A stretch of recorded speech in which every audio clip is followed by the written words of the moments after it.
নমস্কার। ভীষণ গরম, এই গরমে টক খাওয়া খুবই দরকার আমাদের।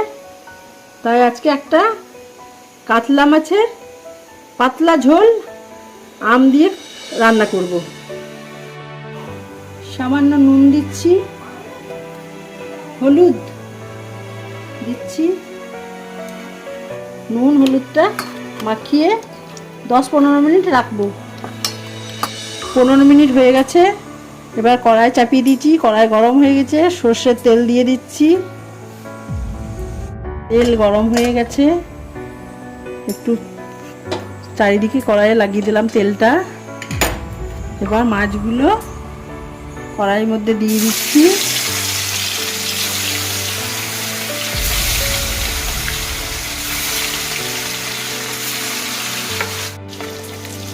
এবার মাছগুলো উল্টিয়ে দিচ্ছি।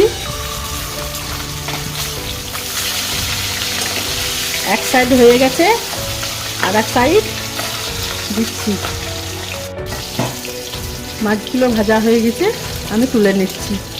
ঠিক এভাবে ভেজে নিতে হবে, বেশি শক্ত করে ভাজলে হবে না। সব মাছগুলো ভেজে তুলে নিয়েছি। গ্যাসটাকে হালকা করে দিয়েছি এর জন্য যেন তেলটা না পুড়ে। এবার আমটা আমি ঘষে নিয়েছি গ্রেটারে করে। একটা আম, আপনারা যেমন টক খাবেন সেরকম আম দেবেন।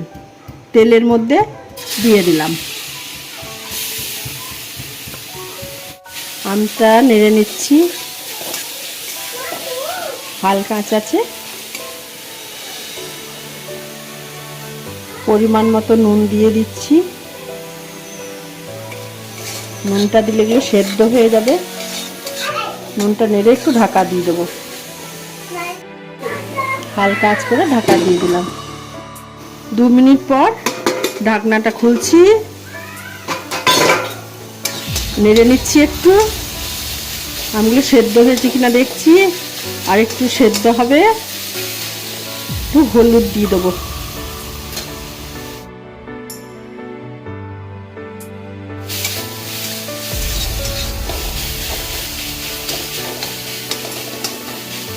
এভাবে একটু চেপে দিচ্ছি খুন্তিতে করে।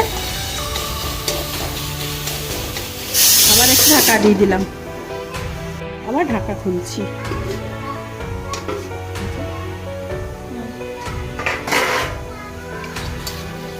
এবার নেড়ে নিচ্ছি। এবার সামান্য জল দিয়ে দিচ্ছি। গ্যাসটা জোরে করে দিলাম।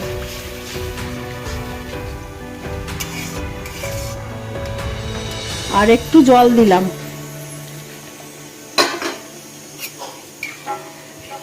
নেড়ে দিলাম, আবার ঢাকা দিচ্ছি। কিছুক্ষণ এটা সেদ্ধ হবে। 5 মিনিট পর ঢাকনাটা আমি আবার খুলছি। ঝোলটা ফুটে গেছে, আর একটু জল দেব।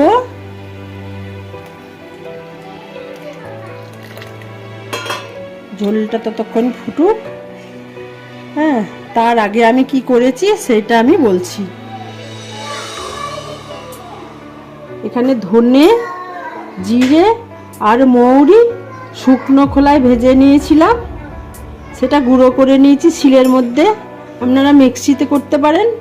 আর এইটা হচ্ছে শুকনো লঙ্কা, 4টে শুকনো লঙ্কা শুকনো খোলায় ভেজে নিয়েছি, গুঁড়ো করে রেখেছি।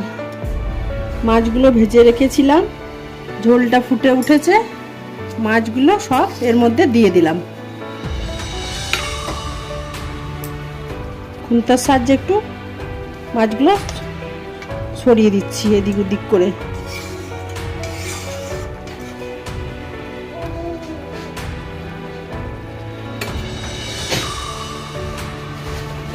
ভাজা গুঁড়িগুলো দিয়ে দিচ্ছি।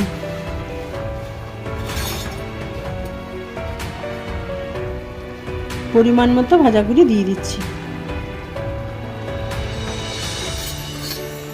4টে শুকনো লঙ্কা গুঁড়ো করে রেখেছিলাম, পুরোটাই দিয়ে দিচ্ছি।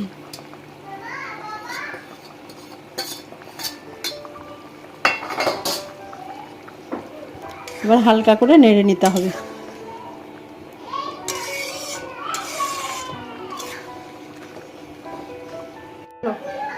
কাঁচা আম দিয়ে কাতলা মাছের পাতলা ঝোল।